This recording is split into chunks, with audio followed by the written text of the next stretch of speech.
अभूतपूर्व स्थिती जी म्हणजे आपण जे पूर्वीची परिस्थिती जी पाहतोय त्याच्यात स्पेसिफिक असा क्लॉज नव्हता की बा अशी खोटी माहिती आली तर काय करायचं. मग त्यांनी विवेकाधिकार दिले होते तुमच्या प्राप्तिकर आयुक्तांना किंवा तुम्हाला असं वाटलं की बा हे असं जर गडबड केली आहे त्याला प्रॉसिक्यूट करा किंवा त्याला दंड लावा. पण ते कसं विवेकाधिकार होता म्हणजे एखाद्याला वाटलं तर तो करायचा, नाही वाटलं तर नाही करायचं. तर त्यामध्ये आता पुढच्या स्लाइडमध्ये तुम्ही पाहाल की आता त्यांनी बदल केला. पुढची स्लाइड 12A स्पष्टीकरणातील खंड जो जी आहे म्हणजे जी उपक्लॉज जो होता त्यामध्ये आता विशिष्ट उल्लंघन मध्ये हा मुद्दा ऍड केला की जर तुम्ही खोटी माहिती दिली असेल किंवा जी चुकीची माहिती दिली असेल तर त्यामध्ये आता प्राप्तिकर आयुक्त तुम्हाला एक नोटीस देऊन कोणत्याही परिस्थितीमध्ये प्रॉसिक्युशन करू शकू असा त्याच्यातला एक महत्वाचा मुद्दा आहे. पुढचं घ्या सर. आता हा जो भाग आहे हा पुनर्नोंदणी संदर्भात आहे. हे मी तुम्हाला मुद्दे अगोदरच सांगितले की 12 आणि 12AA या दोन संस्थांना हे रजिस्ट्रेशन आता कंपल्सरी आहे. आता तुम्ही विचाराल 12A आणि 12AA मध्ये काय फरक आहे. ज्या संस्था 1 एप्रिल 2096 अगोदर प्राप्तिकर विभागाकडे नोंदणी करण्यात गेलेल्या आहेत त्यांना जे काही रजिस्ट्रेशन मिळेल किंवा जे सर्टिफिकेट मिळेल ते 12A खाली मिळेल. आणि ज्या संस्था 12AA खाली रजिस्टर्ड झाल्या आहेत म्हणजे ज्या संस्था 1 एप्रिल 1996 नंतर नोंदित झालेल्या आहेत त्यांना 12AA खाली रजिस्ट्रेशन मिळेल. म्हणजे कायदा बदलला होता, सेक्शन बदलला होता म्हणून 12A आणि 12AA म्हणजे एकाच व्यक्तीला 12A लागणार नाही, 12AA लागणार नाही. एक तर 12A लागेल नाही तर 12AA लागेल. त्यामुळे दोन्ही. आता तुम्ही विचारणार 12A आणि 12AA मध्ये फरक काय. प्रत्येक संस्थेला एक तर 12A रजिस्ट्रेशन असणं गरजेचं आहे नाही तर 12AA रजिस्ट्रेशन असणं गरजेचं आहे. गरजेचं आहे म्हणण्यापेक्षा आवश्यक आहे, फंडामेंटल आहे, मूलभूत आहे. हे जर नसेल तर तुम्हाला कोणत्याही परिस्थितीमध्ये चॅरिटेबल इन्स्टिट्यूशन म्हणून मिळायला हे राहणार नाही, अधिकार राहणार नाही. तर 12A अर्थ असा की ज्या वेळेला एखादी संस्था 12A खाली नोंदित केली जाते तेव्हा सदर संस्था ही चॅरिटेबल आहे असं गृहीत इन्कम टॅक्स डिपार्टमेंटने मानलेलं असतं. पण ज्या संस्था 12A खाली रजिस्टर्ड नाही प्रत्यक्षात चॅरिटेबल ऍक्टिव्हिटीज करत असतील तरी त्या चॅरिटेबल म्हणून धरल्या जात नाही. त्यामुळे चॅरिटेबल धरण्यासाठी जर काही महत्वाचा निकष तुम्हाला जर पाहायचा असेल तर महत्वाचा निकष आहे प्रत्येक संस्थेने एक तर 12A किंवा 12AA या खाली तुमचं रजिस्ट्रेशन करून घेणं काळाची गरज आहे. त्यामुळे 12A फार महत्वाचा आहे. 12A नसेल तर पुढच्या कोणत्याही गाड्या तुमच्या सुरू होणार नाहीत म्हणून हे रजिस्ट्रेशन होणं गरजेचं आहे. आणि आता तुम्हाला मी सांगितलं 2022 नंतर पुनर्नोंदणी री रजिस्ट्रेशन करणं गरज आहे. पुन्हा रजिस्ट्रेशनची गरज नाही, री रजिस्ट्रेशन म्हणजे त्याला पुनर्नोंदणी म्हणतात. दर 5 वर्षांनी करण्याची गरज आहे. आता हा मुद्दा जो होता दुरुस्ती पूर्वस्थितीचा होता किंवा माझं ऑलरेडी रजिस्ट्रेशन आहे, मी ऑलरेडी ऍक्टिव्हिटी सुरू केली, पुन्हा मला टेम्पररी कशाला पाहिजे म्हणून त्यावेळेला बदल सांगितला होता किंवा आता तात्पुरतीची गरज नाही, कशाला आम्हाला 2 रजिस्ट्रेशन करायला लावताय. तर ते त्यांनी मान्य केलं. तो 1/10/23 पासून कायदा आचरणात आलेला आहे. तर आधीची जी आहे विशिष्ट जो शब्द वेग वाटतो बऱ्यापैकी तो, कारण त्याच्यामध्ये कुठेही क्लॅरिटी नाही की स्पेसिफिक असं नाही की हे we will prosecute this thing. It is vague concept और it is a vague definition where they can use this vague definition और ही टर्म जी आहे ती अनेक कारणांसाठी वापरली जाऊ शकते जिथं कुठं स्पष्टता नाहीये. त्यामुळे याच्या आधीचं जे आपण विशिष्ट असं जे वापरलं व्हेरिफिकेशन नाही, याच्या आधीचं घेता येईल का आपल्याला स्लाइड. विशिष्ट उल्लंघन, विशिष्ट उल्लंघन हे खूपच वेग आहे. म्हणजे तिथे कुठे पूर्वी होतं विशिष्ट, कारण त्यांना डिस्कशन होते त्यावेळेला. आता त्यांनी काय केलं, विशिष्ट उल्लंघन म्हणजे काय याची यादी केली. ओके. आणि त्या यादीमध्ये असं सांगितलंय जर तुम्ही ऍप्लिकेशन भरताना काही फ्रॉड केला, ऍप्लिकेशन भरताना चुकीची माहिती दिली, ऍप्लिकेशन भरताना खोटी माहिती दिली, ऍप्लिकेशन देताना अर्धवट माहिती दिली किंवा जेणेकरून काही 2 अर्थ होण्याची शक्यता आहे, अशा वेळेला ती विशिष्ट उल्लंघन म्हणून मानण्यात येईल आणि त्याप्रमाणे त्यांच्यावर प्रॉसिक्युशन केलं जाईल. अगोदरच्या परिस्थितीमध्ये तुम्ही म्हणता ते बरोबर आहे की त्यांना डिस्क्रिप्शन होतं, त्यांनी ठरवायचं ज्यांना पाहिजे असेल तेव्हा. कारण मे शब्द आला की प्रॉब्लेम येतो. मे आला की त्यांनी करायचं का नाही करायचं असा त्यांच्या पुढे प्रश्न असतो. नॉर्मली ते जेव्हा रिझर्व्ह बँकेचे गव्हर्नर बरोबर येतात त्यावेळेला ते म्हणतात ठीक आहे मी तुमच्या बाजूने आहे, नाही आले तर गव्हर्नर सांगतात बा मला मान्य नाही आहे, अशी परिस्थिती होती. म्हणून त्यांनी तो मुद्दा काढूनच टाकला. किंवा विशिष्ट उल्लंघन म्हणजे नक्की काय त्याची डेफिनेशन केली आणि त्या डेफिनेशन मध्ये त्यांनी सांगितलंय की या पद्धतीमध्ये जर बसत असेल तर ती कुठल्या परिस्थितीमध्ये विशिष्ट उल्लंघन म्हणूनच मानण्यात येईल. म्हणजे प्रिन्सिपल कमिशनर ऑफ इन्कम टॅक्सचे अधिकार त्यांनी रिस्ट्रिक्टेड केले किंवा याच्या पुढे याच्यातले जे मुद्दे असतील त्याच्यासाठी तुम्ही ऍक्शन घ्या, दुसऱ्या कोणत्यासाठी ऍक्शन घेतली जाणार नाही. रजिस्ट्रेशन तर केलं आपण 18 समजा तर 5 वर्षांनी त्याचं नव्हतं निघालं. होय, पुनर्नोंदणी डबल टवेल करावं लागेल की फक्त टवेल 1996च्या अगोदर असेल तर 12, 1996 नंतर असेल 12 डबल. मग आता तुम्ही ठरवायचं तुम्ही अगोदर रजिस्टर्ड आहात का नंतर रजिस्टर्ड आहात. नंतर असेल तर 12 एखादी डबल एखादी करायला लागेल, अगोदर असेल तर 12 एखादी रजिस्टर करायला. संस्था 2008 मध्ये रजिस्टर आहे, परंतु जे मी सर्टिफिकेट बघितले 12A म्हणून आहे. मग ते 1023 खाली असेल तुमचं, त्याच्यात 12A1 खाली असेल. हा A1 खाली असेल तो कॉरस्पॉन्डिंग 12AA आहे शेवटी. म्हणजे मुद्दा लक्षात घ्या, 96च्या अगोदरचं आणि 96च्या नंतर कुठला तरी एका सेक्शन खाली तुम्हाला ऍप्लिकेशन करायचं. मग 12A1 खाली करा, 12A1 खाली करा, 12AA खाली करा किंवा 12A खाली करा. कुठलाही एक सेक्शन तुम्हाला धरायला लागेल. आता तुम्हाला जर 12A1 खाली आला असेल तर त्या सेक्शन खाली ऍप्लिकेशन करायला लागेल, कारण तुमची संस्था ऑलरेडी रजिस्टर्ड आहे त्या सेक्शन खाली. तिथे ग्रुपिझम आहे की बाबा नुसतं charitable and religious, only religious असे किंवा पार्शल असे त्याच्यातले कॅटेगरी आहे, त्याखाली तो A1 खाली जातो कधी. तर त्या दृष्टीने पाहायला लागेल की कुठल्या कॅटेगरी खाली तुम्ही केलाय. पण रजिस्ट्रेशन किंवा पुनर्नोंदणीसाठी त्याला प्रॉब्लेम नाही आहे. तो जो आहे तो सेक्शन कोड करायचा पुढे जाईल, ऍप्लिकेशन केला की प्रॉब्लेम सॉल्व्ह. तरी सीएच करू शकतील ना सीए कडनं करावं लागेल का, सीएचच मार्गदर्शन लागेल त्याच्यात. पुढचं काय झालं ना. आता पुनर्नोंदणी किंवा पुन्हा मंजुरी किंवा नोंदणीकरणाच्या अर्ज दाखल केले नाही तर काय. आता तुम्हाला सांगितलंय की बा 1023C या संस्था आहे, 11, 12, 13 हे ट्रस्ट आहे. म्हणजे काही संस्था तुम्हाला अशा सापडतील की ज्या 1023C खाली रजिस्टर्ड आहेत, म्हणजे ते ट्रस्ट नाही आहेत पण ट्रस्ट सारखं काम करतात. तर या ज्या संस्था आहेत त्यांना पण 12A खाली हे केलं पाहिजे. थोडक्यात सांगायचं म्हणजे जुळ्या भावंडाची ही कथा आहे. पहिला म्हणजे काय, तो 11, 12, 13 म्हणजे त्याला राईट्स अधिकार सगळे तसेच आहेत. पण दुसरा जो जुळा भाऊ आहे तो जरा खोडकर आहे, त्याला सगळे अधिकार मिळतात असं नाही, काही मिळालेत काही नाही मिळाले. त्यामुळे 1023C ही जुळ्या भावाची कथा आहे. 3 अधिकार सोडून सगळे अधिकार त्यांच्याकडे आहेत.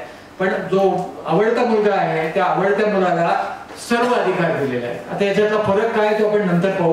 पण आता सध्या तुम्ही लक्षात घेताना 1023C हा एक नवीन कॅटेगरी आहे. त्या कॅटेगरीमध्ये सुद्धा तुम्हाला रजिस्ट्रेशन करता येतं. पण आता 1 ऑक्टोबर 2024 पासून त्यामध्ये प्रचंड मोठा बदल झाला आहे.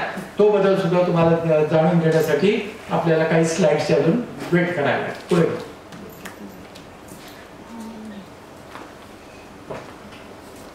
हा पण मुद्दा नंतर घेऊ आपण पुढे. आता 11 आणि 12 अंतर्गत सवलतीचा पूर्वलक्षी लाभ घेता येईल का. आज तुम्ही रजिस्ट्रेशन करताय पण तुम्ही सांगता माझ्या 3 वर्षापासून मी हे सगळं काम करतोय, मला मागच्या तारखेचं काही मिळणार आहे का, बेनिफिट मिळणार आहे का. असे अनेक लेझी लोक आपल्या याच्यामध्ये सापडतील आणि ट्रस्टच्या बाबतीत तर पोत्याने सापडतील असा एकंदर माझा अनुभव. आता प्रश्न असा निर्माण होतो किंवा पूर्वलक्षी तारखेनुसार तुम्हाला यामध्ये काही अर्ज करता येतो का, आणि अर्ज करता येत असेल तर तो मार्ग काय आहे या संदर्भात हा पुढला मुद्दा मी त्यामध्ये घेतलेला आहे. यामध्ये एक महत्त्वाचे मुद्दे लक्षात घ्या. ज्या तारखेला तुम्ही ऍप्लिकेशन करा त्या तारखेच्या नंतरच फक्त तुम्हाला बेनिफिट्स मिळू शकतात. त्या तारखेच्या अगोदर कोणतेही बेनिफिट मूल्यांकन अधिकारी म्हणजे इन्कम टॅक्स ऑफिसर तुम्हाला द्यायला बांधील नाही.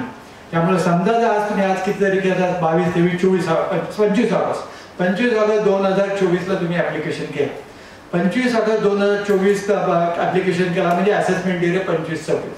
तर 25-26 या असेसमेंट इयरसाठी जे जे काही बेनिफिट तुम्हाला देणं शक्य आहे ते बेनिफिट फक्त इन्कम टॅक्स ऑफिसर तुम्हाला देऊ शकतो. मग 24-25, 23-24, 22-23, 21-22 या संदर्भात तुम्हाला कोणताही बेनिफिट मिळू शकणार नाही. हा त्यातल्या त्यात एक महत्वाचा मुद्दा मी या निमित्तानं 12(1)(2) खालची जी तरतूद आहे त्या संदर्भात मी तुम्हाला मांडला. पुढे घ्या. आता 1 एप्रिल 2023 पासून त्यांनी ब्लँकेट देऊन टाकला की बा तुम्ही ऍप्लिकेशनच करू नका, मिळेल का नाही हा प्रकार दूरच राहिला.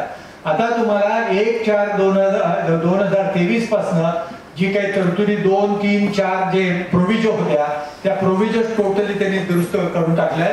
म्हणजे पूर्वलक्षिताने मिळेल का नाही हा प्रकारच त्यांनी डोक्यात काय करून टाकला, काढून टाकला. त्यामुळे आता कोणत्याही पूर्व वर्षासाठी पूर्वलक्षित तारखेनुसार तुम्हाला कोणत्याही परिस्थितीमध्ये बेनिफिट मिळणार नाही हे प्राप्तिकर विभागाच्या कायद्यामध्ये पूर्णपणे फायनल करण्यात आलाय. पुढचे काय? आता हा एक ज्वलंत मुद्दा आपल्या सर्वांच्या दृष्टीने महत्वाचा आहे की आपण एक ट्रस्ट दुसऱ्या ट्रस्टला देणगी देऊ शकतो का. म्हणजे अ ट्रस्ट आहे आणि अ ट्रस्ट ब ट्रस्टला देणगी देऊ इच्छितो. आता कारण काही असू शकतील. कारण असं असू शकतील की बा अ ट्रस्टकडे माणसं नाहीत, त्याच्याकडे पैसे जमा झाले, ते पैशाचा खर्च तर करायला पाहिजे म्हणून ब ला देणगी देऊन टाकली. अशी गोष्ट असू शकेल की अ कडे काही देणगी आली आहे पण ती जी देणगी ज्या माणसाने तुमच्याकडे दिली आहे ते कार्यच तुम्ही करत नाही. मग आता समजा तुमच्याकडे HIV ची देणगी अपेक्षित आहे पण तुमच्याकडे इन्फ्लुएन्झाची देणगी आली तर काय करणार तुम्ही. मग तो इन्फ्लुएन्झा करणारा दुसरा ट्रस्ट आहे त्या तिकडे तुम्ही ट्रान्सफर करणार. तिसरा महत्वाचा मुद्दा म्हणजे असा की जी काही देणगी दिली आहे ते देणगी देणारा दिल्यानंतर नेला आपल्याला कळलंच नाही त्यांनी कशासाठी देणगी दिली. अनेक प्रकारे तुमच्याकडे देणगी जमा होईल पण तो खर्च तुम्ही करू शकत नाही. अशा वेळेला तुम्ही काय करता, सिमिलर ऑब्जेक्ट जे असतील त्या लोकांच्याकडे तुम्ही वर्ग करू शकता. आता एक ट्रस्ट असा पुण्यामध्ये असा होता, मला असं वाटतं राव बहादूर मिल्स कोणती तरी इथं आता सध्या तिथं हॉटेल शेरेटन आहे त्या संस्थेच्या संदर्भात आहे. त्या ट्रस्टमध्ये 3 जण ट्रस्टी होते. त्या ट्रस्टीमध्ये सुनबाई, त्याच्यानंतर जावई आणि अजून एक असे 3 जण त्या ट्रस्टमध्ये ट्रस्टी होते आणि अतिशय चांगलं काम करत होते, काही प्रॉब्लेम नव्हता. एकदा विमानामध्ये बसले, पुण्यात येताना विमान कोसळलं आणि 3ही ट्रस्टी त्यामध्ये निवड केले. आता प्रश्न असा होता त्या संस्थेकडे 1 कोटी रुपयापेक्षा जास्त पैसे शिल्लक होते. ट्रस्टीच नाही तर खर्च करणार कसं. नवीन ट्रस्टी अपॉइंट करायला कोर्टाने मान्यता दिली नाही. त्यांनी सांगितले पैसे आता ज्यांनीकडनं आले त्यांच्याकडे ट्रान्सफर करा. मग अशा वेळेला दुसरा मार्ग नव्हता. त्यांनी या ट्रस्टकडनं दुसऱ्या ट्रस्टकडे सिमिलर ऑब्जेक्ट जे आहेत त्याकडे ट्रान्सफर करण्यासाठी चॅरिटी कमिशनरकडे परवानगी मागितली आणि चॅरिटी कमिशनरने दिली. त्यामुळं जे काही प्रत्यक्षात ट्रान्सफर करणं हे जे कार्य करणं होते तेच कार्य तिकडं तयार होणार. म्हणजे समजा इथं जर HIV AIDS साठी ही जर संस्था काम करणार होती तर ब संस्था देखील HIV AIDS साठी काम करणारी होती. हा पैसा तिकडे ट्रान्सफर करायला चॅरिटी कमिशनरनी परवानगी दिली. आता हा झाला चॅरिटी कमिशनरचा भाग. इन्कम टॅक्स वाले काय म्हणतात, इन्कम टॅक्स वाले म्हणतात की बाबा तुम्ही जर देणगी देत असाल तर याच्यामध्ये प्रश्न निर्माण होईल, आम्ही तो अलाव करणार का नाही, खर्च दाखवा करणार का नाही हा आमचा प्रश्न आहे. त्यामुळं या संदर्भात गेल्या 2, 4, 5 वर्षामध्ये मोठ्या प्रमाणामध्ये बदल झाले. आणि आता लेटेस्ट बदल जो आहे म्हणजे गेल्या वर्षीच्या 23-24च्या बजेटमध्ये जो आला आणि 24-25च्या बजेटमध्ये मर्यादा टाकलेली आहे तो म्हणजे कोणतीही डोनेशन तुम्ही जर दिली सिमिलर ऑब्जेक्ट वाल्यांसाठी, म्हणजे कोणाला टॉम डिक अँड हॅरीला चालणार नाही, इकडे HIV आहे तिकडे पण HIV, इकडे इन्फ्लुएन्झा आहे तिकडे पण इन्फ्लुएन्झा आहे, तर तुम्हाला ती परवानगी देण्यात येईल. पण फक्त 85% रक्कम तुमचा खर्च म्हणून मान्य करण्यात येईल. म्हणजे तुम्ही जर 100 रुपये दिले तर 100 रुपयाचं ऍप्लिकेशन किंवा 100 रुपयाचा खर्च ते झाला नाही. म्हणजे थोडक्यात काय 15 रुपयावर तुम्हाला टॅक्स येणार असं त्याच्या याच्यातलं महत्वाचं नियोजन प्राप्तिकर विभागाने तयार केलंय. आता ओव्हरऑल तुमचं 2.5 लाखाच्या वर होतंय का नाही तो मुद्दा नंतरचा, पण यामध्ये मोठ्या देणग्या असतील, समजा 10 लाखाची देणगी आहे आणि 10 लाखाच्या देणगीमध्ये 15% जर त्याच्यामध्ये वजा झाले तर 1.5 लाख रुपये बाजूला पडतात. मग 1.5 लाखाने अगोदरचं तुमचं इन्कम असं जर धरून जर ते 2.5 लाखाच्या वर गेलं तर त्याच्यावर टॅक्स आहे. तर हा एक नवीन फंडा प्रॅक्टिकल विभागाने यामध्ये केलाय. आणि जर समजा ते जर तुम्ही खर्च केले नाही तर तुम्हाला 30% दराने प्राप्तिकर भरावा लागणार आहे. हा त्यातल्या त्यात एक महत्वाचा मुद्दा या निमित्ताने इथं सांगितला आहे. पुढचं आता एक उदाहरण बघूया. पुढे गेलो आपण उदाहरण मागे.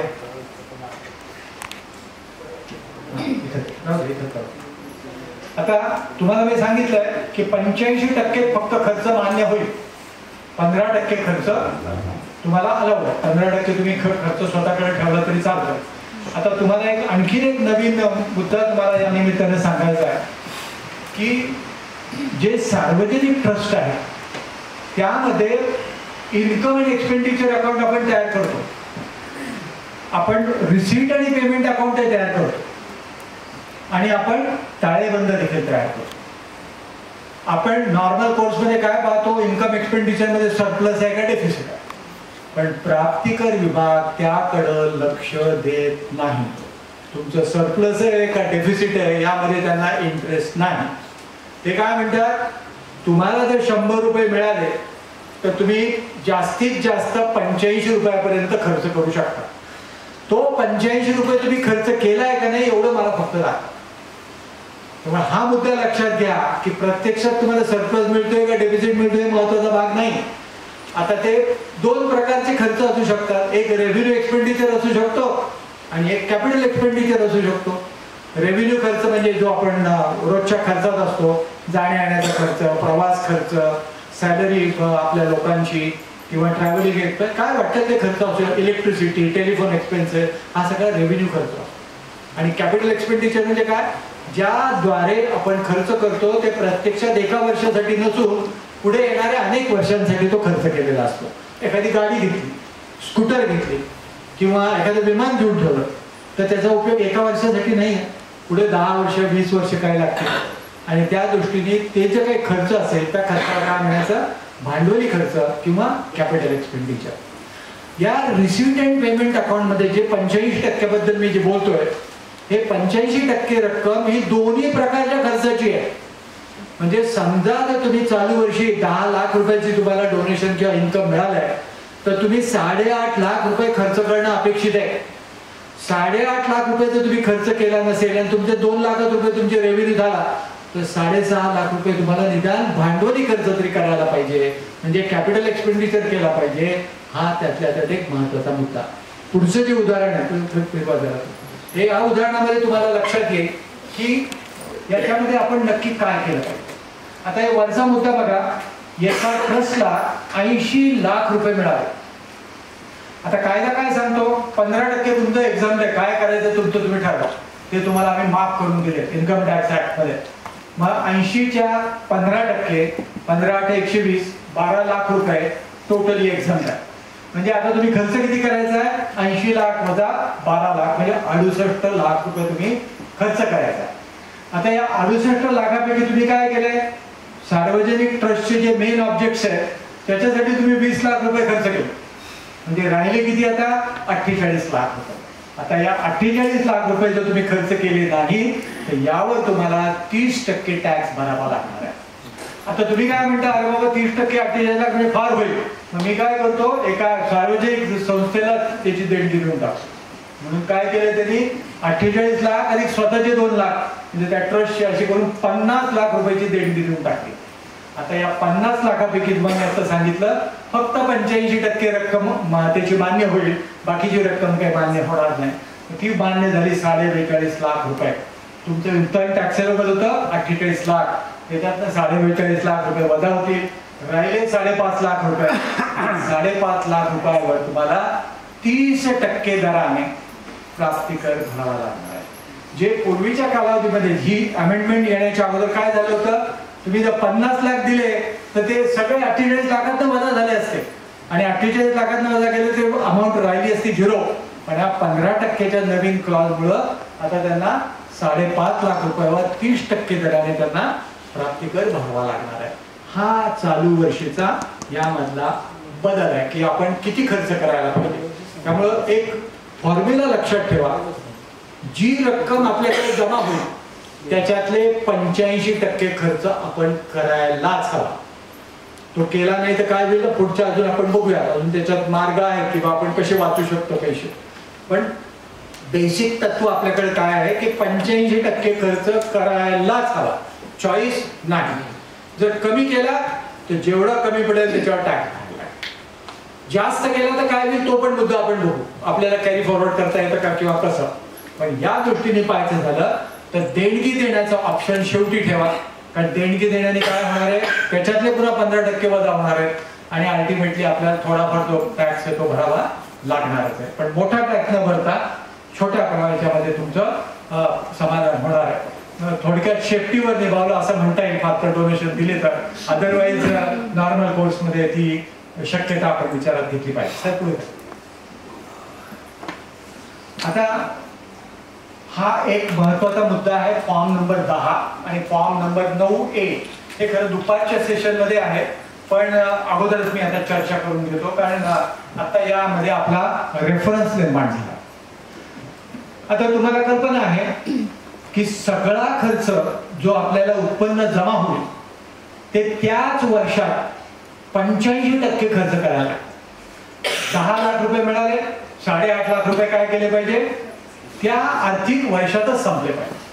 आता एक केस तुम्हाला सांगतो, एका व्यक्तीने 31 मार्चला तुम्हाला 1 लाख रुपये दिले. ती जी बातमी होती 1 लाख रुपयाची ती तुम्हाला 4:30 वाजता दुपारी बँकेने SMS द्वारे कळवलं.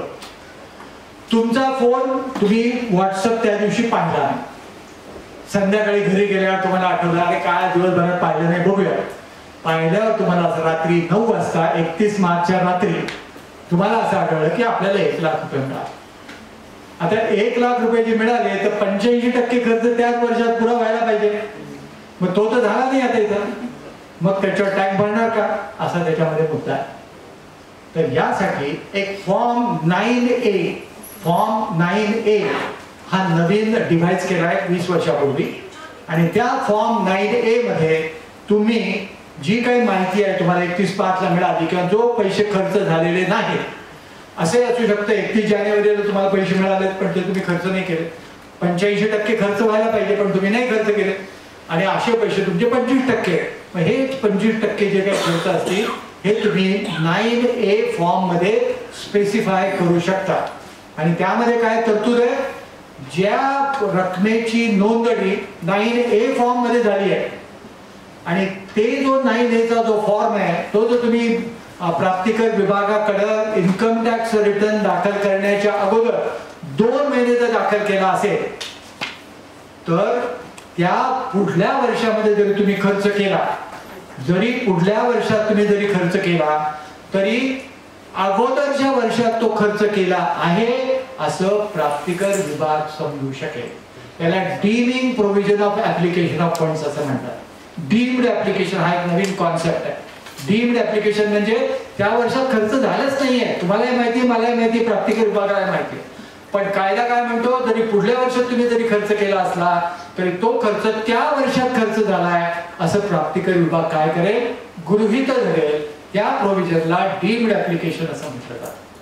आता हे डीम्ड ऍप्लिकेशन जे आहे आपल्या दृष्टीने फार महत्वाचं आहे कारण अनेक संस्था आहेत, लेझी संस्था आहेत, त्यांना नक्की समजत नाही की आपण खर्च करतोय तो योग्य होतोय का नाही होतो, आपण 85% खर्च करतोय का नाही करतोय. शेवटी जेव्हा फायनलाइज होतं त्यावेळेला असं आढळतं अरे कुठलं तरी व्याज जमा झालंय, त्या व्याजाची आपण खर्चच केला नाहीये, अरे यांनी कुठे देणगी दिली ते आपण खर्चच केले नाहीये, त्यामुळे इन्कम वाढतंय पण खर्च दिसत नाहीये. अशा वेळेला 9A हा तुम्हाला संजीवनी विद्यासारखा नवीन जीवन देणारा आहे. तो खर्च तुम्हाला प्राप्तिकरासाठी भरायची गरज नाही आणि त्या पद्धतीने एका वर्षाच्या कालावधीमध्ये जरी तुम्ही खर्च केला तरी तो अगोदरच्या वर्षात खर्च धरला जाईल.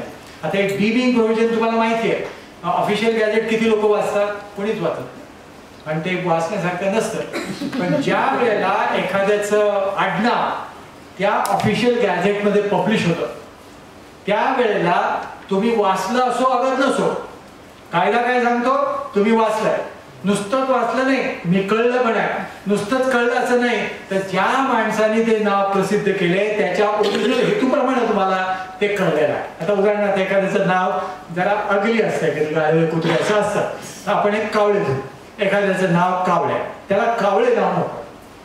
त्यांनी काय सांगितलं, ऍप्लिकेशन केला, बाबा माझं नाव कावळे, मला ते बरं वाटत नाही, मी एवढा गोरा असून माझं नाव कावळे का? मग त्यांनी सांगितलं नाही, तुमचं नाव बदलून टाक. पण ते अधिकार तुमच्याकडे असत नाही, तुम्हाला चॉईस द्यायला लागतो. ते चॉईस इतर कोणाशी मॅच होते का ते पाहिलं जातं, आणि मग समजा मॅच झालं नाही तर ते स्वतः नाव सुचवतं. मग त्यांनी सांगितलं तुम्ही कावळे होतात, आता तुमचं नाव मी बदललंय आणि आता कावळे will be recognise that Domkawale. आता प्रश्न असा निर्माण होईल, कावळे डोमकावळे केव्हा झाले? प्रत्यक्षात पत्र लिहिलं तेव्हा नाही, ज्या दिवशी ऑफिशियल गॅझेटमध्ये सदर व्यक्तीचं नाव पब्लिश होईल त्या तारखेपासून कोणी वाचलं असो अगर नसो, कावळे नाव होईल का? हा जो काही महत्वाचा मुद्दा गृहीतकाचा आहे, किंवा तुम्हाला आवडलं का न आवडलं, त्याच्यामध्ये काय होणार, कायदा प्रिझम्पशन करणार. तीच गोष्ट डीम्ड ऍप्लिकेशनची आहे. प्रत्यक्षात खर्च पुढल्या वर्षी होतो, पण कायदा काय म्हणतो, नाही पुढल्या वर्षात नाही, तो अगोदरच्या वर्षातच झालाय. कारण त्यांनी जो सेतू दिलाय, 9A फॉर्मचा जो सेतू दिलाय, त्या सेतूमुळे हे सगळं शक्य झालंय. त्यामुळे तो राम सेतू 9A फॉर्म जो आहे तो आपल्या दृष्टीने फार महत्वाचा आहे. आणि प्रत्येक वर्षी शक्यतो प्रत्येक संस्थेने 9A फॉर्म दाखल करणं फार महत्वाचं आहे, जेणेकरून तुम्हाला ब्रीथिंग पिरियड मिळेल की तुम्ही खर्च करण्याची तुमची मुदत वाढू शकता. याच्यात आणखी कॉम्प्लिकेशन होऊ शकतात. 31 मार्चला तुम्हाला 10 कोटी रुपयाची डोनेशन आली. आता 10 कोटी रुपयाची जी डोनेशन आली तर वर्षभरात देखील खर्च होईल का? नाही होणार. मग नाही तर काय उपयोग आपल्याला? मग सरकारला आठवा, अरे हा काहीतरी प्रॉब्लेम आहे यांचा, याच्यातनं काहीतरी मार्ग आपण काढला पाहिजे. आणखी एक फॉर्म डिव्हाइस केला आणि तो फॉर्म आहे फॉर्म नंबर 10. 10 नंबरचा फॉर्म जर तुम्ही दाखल केला तर ते जे पैसे अगोदरच्या वर्षात खर्च करायला पाहिजे होते 85%, ते पुढल्या 5 वर्षामध्ये तुम्हाला आता विस्तारित करून खर्च करता येईल. हा फॉर्म नंबर 10 आहे. आता ह्या गोष्टी तुम्हाला कधी आढळतात? ज्या वेळेला तुमच्या फिक्स डिपॉझिट रिसीट असतात. या फिक्स डिपॉझिट रिसीट रिन्युअल म्हणजे रिइन्व्हेस्टमेंट असतात. 5 वर्षासाठी तुम्ही फिक्स डिपॉझिट ठेवलेले असतात आणि या 5 वर्षाच्या तुमच्या एफडीज असतात. प्रत्येक वर्षात तुम्हाला व्याज मिळत नाही, एकदम 5व्या वर्षी तुम्हाला व्याज मिळतं. मग एकदम 5व्या वर्षी जर व्याज मिळालं तर खर्च कसा करायचा असा तुमच्याकडे प्रश्न येणार आहे. आता काही कोटींमध्ये डिपॉझिट असेल आणि काही लाखांमध्ये जर तुम्हाला व्याज येणार असेल तर फॉर्म नंबर 10 तुम्हाला उपयोगी पडणार आहे. त्यामुळे फॉर्म नंबर 10 हे लॉंग टर्म साठी आणि form number 9A short term साठी, हे दोन्ही फॉर्म तुम्ही विसरता कामा नये. आणि हे फॉर्म वर्ष संपल्यानंतर येणाऱ्या जे काय आर्थिक वर्ष आहे त्या आर्थिक वर्षाच्या रिटर्न भरण्याच्या 2 महिने अगोदर 31 ऑक्टोबर तारीख असेल. आता यावर्षी ती 31 ऑगस्ट आहे. 31 ऑगस्टच्या आत तुम्हाला फॉर्म नंबर 10 किंवा 9A दाखल करणं महत्वाचं आहे. 31 ऑगस्टच्या नंतर जर भरला तर थोडे बदल केले, ते काय बदल आहेत ते आपण नंतर पाहू. पण 31 ऑगस्ट तुमच्या दृष्टीने ही अंतिम तारीख आहे फॉर्म नंबर 9A आणि फॉर्म नंबर 10 दाखल करण्याची. जर तुमचा खर्च 31 मार्च 2024 रोजी 85% पर्यंत झाला नसेल तर, 85%च्या पुढे झाला तर काही प्रॉब्लेम नाही. 85%च्या आतच असेल, 60% झाला, 25% नाही आहे, तर त्या 25% तुम्हाला फॉर्म 9A किंवा फॉर्म 10 तुमच्या आवडीनुसार दाखल करता येईल. तुम्हाला असं वाटलं की बा आपण 1 वर्षात खर्च करू शकू, नाही भरा.